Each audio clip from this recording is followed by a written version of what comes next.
In this video, I'll show you how to install FiveM in under a minute. First, open Steam, go to Settings, then Properties, and click on Local Files followed by Browse.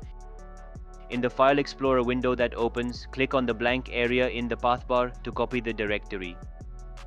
Save this path for later. Now, head to the official FiveM website at fivem.net and download the client by clicking Download Client, agreeing to the terms, and saving the installer. Open the downloaded fivem.exe file and it will begin loading and downloading necessary files. Once prompted to select the GTA 5 game folder, paste the path you copied earlier and press enter.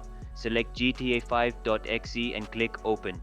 If you see a confirmation prompt, click yes to continue. FiveM will finish setting up and download game data as needed. Once it's done, launch FiveM and you're ready to play. If this video helped you out, don't forget to like, comment and subscribe for more quick tech tutorials.